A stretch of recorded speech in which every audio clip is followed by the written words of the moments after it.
Mesdames et messieurs, chers téléspectateurs, bonsoir et bienvenue à votre édition du soir sur la chaîne télévisée à noir. Pour vous, les grands titres. La 4e session ordinaire de la conférence des chefs d'État du G5 Sahel s'est tenue le mardi 6 février 2018 à Niamey, au Niger.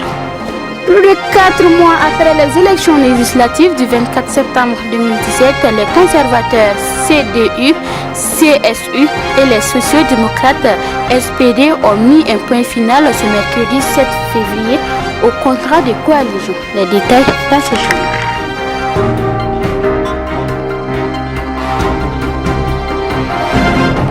Mercredi 7 février 2018, c'était là pour le grand titre. Soyez tous les bienvenus.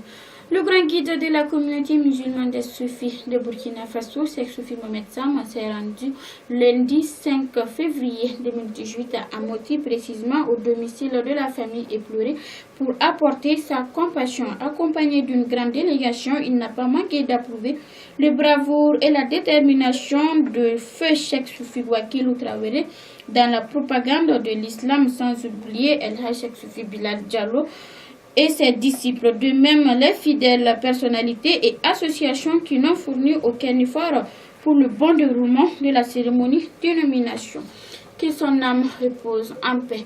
La 4e session d'ordinaire de la conférence des chefs d'État du G5 Sahel s'est tenue le mardi 6 février 2018 à Niamey, au Niger. Pour plus de détails, Fousseni Sidibé.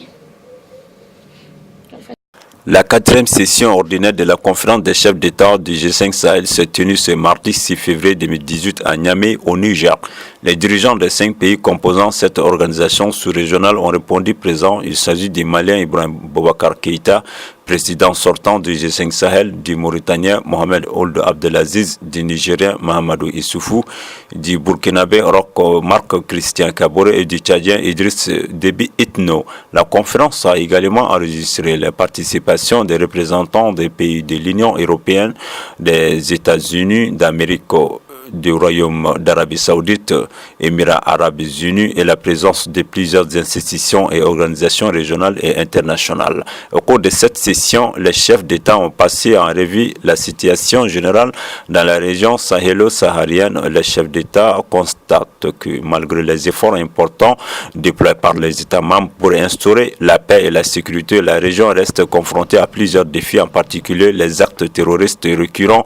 Ils ont déploré la persistance de la crise libyenne qui continue de peser sur la paix et la stabilité des États voisins et de l'ensemble de la zone sahélienne. Toujours pour la 4e conférence ordinaire des pays de G5 Sahel, Mahamadou Issoufou du Niger succède à son homologue du Mali.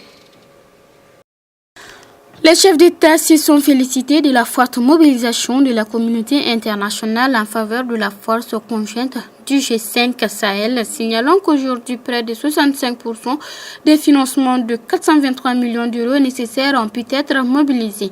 Ainsi, les promesses d'engagement disponibles s'évaluent actuellement à 294 millions d'euros. Aussi, ils ont entériné la nomination du Nigérien Maman Sambou Sidibé en qualité de secrétaire permanent du G5 Sahel.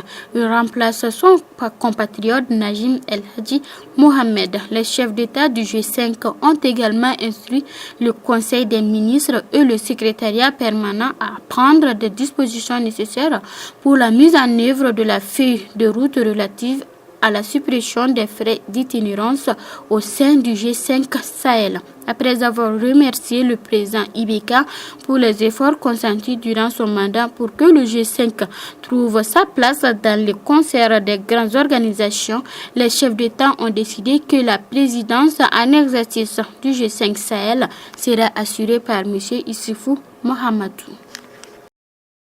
4 Congolais représentant une menace pour la paix, la stabilité et la sécurité en République démocratique du Congo, RDC, ont été sanctionnés par l'ONU. Pour plus de détails, Fousseni Sidibé.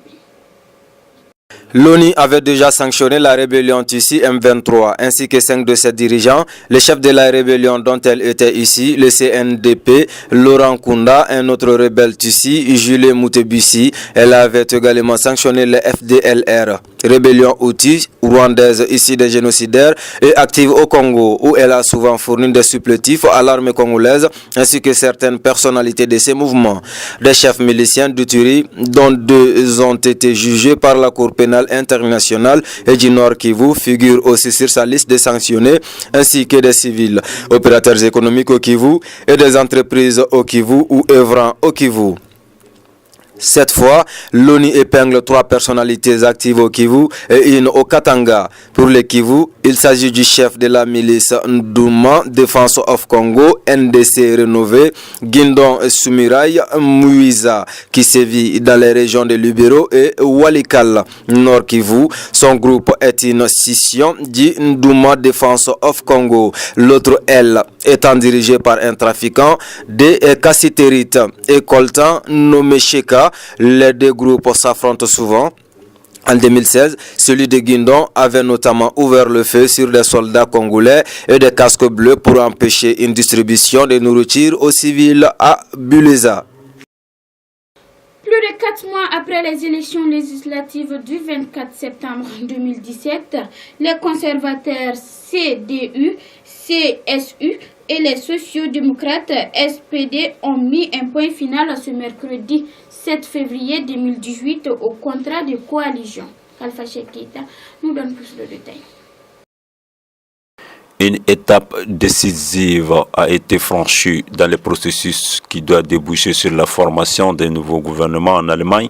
Plus de 4 mois après les élections législatives du 24 septembre 2017, les conservateurs CDU, CSU et les sociodémocrates SPD ont mis un point final mercredi 7 février au contrat de coalition qui détaille la politique qu'ils entendent mener ensemble dans les 4 prochaines années.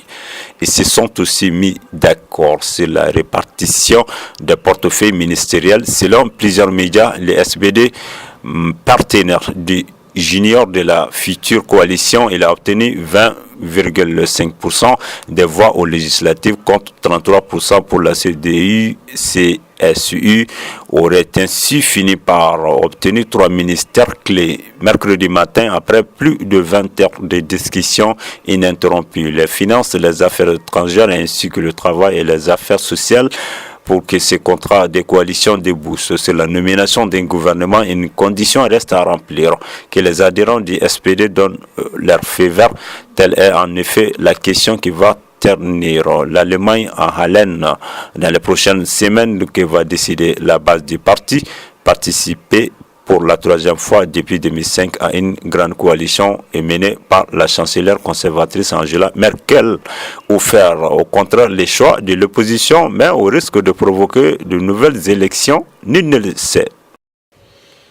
Le séisme de magnitude 6,4 a frappé le mardi 6 février 2018 la ville de Hualien, l'est de Taïwan, a fait un état de 6 morts et plus de 200 blessés graves. Le séisme de magnitude 6,4 qui a frappé mardi 6 février la ville de Hualien à l'est de Taïwan a fait 6 morts et plus de 250 blessés, dont certains grièvement, a annoncé le gouvernement. La présidente Tsai Ing-wen s'est rendue sur les lieux mercredi. C'est un moment crucial pour les secours. Notre première priorité est de sauver des vies. Selon l'Institut géologique américain USGS, la secousse a été enregistrée à 23h50 à 21 km au nord-est du port de Hualien, une ville touristique d'environ 100 000 habitants à 120 km au sud de TPI. Le séisme a provoqué l'effondrement des étages inférieurs d'un complexe résidentiel de 12 étages. D'après les pompiers de Hualien, 147 habitants sur les 213 qui comptaient le complexe sont portés disparus. 4 grues mobiles ont été déployées pour tenter de soutenir la structure. Une autoroute a été endommagée et 2 ponts de la ville sont également inutilisables. Les services des pompiers ont déclaré qu'au total, au moins 4 bâtiments, dont un 2e hôtel, avaient été plus ou moins gravement endommagés. Près de 2000 foyers étaient privés d'électricité. Il y a 2 ans, un séisme de magnitude identique avait fait plus de 100 morts à Tainan, une ville du sud-ouest de Taïwan. Mesdames et messieurs, chers téléspectateurs, c'est tout pour votre édition de ce soir sur la chaîne télévisée Anwar. Bonne suite de programmes sur votre chaîne préférée et qu'Allah bénisse le Mali.